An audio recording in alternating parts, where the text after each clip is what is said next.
Nyanyi? Nyanyi tuh?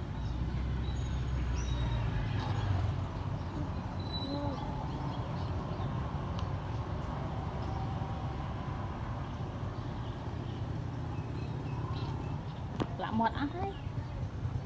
Nhằm ở xíu con.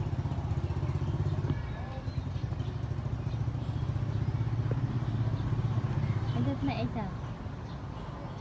Nhắm mà nghe nhật. Nghe nhật đó.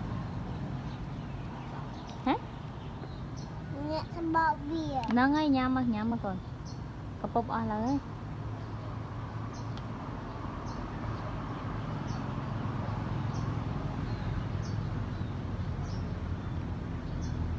Nhắm căn được chơi rồi có bốc.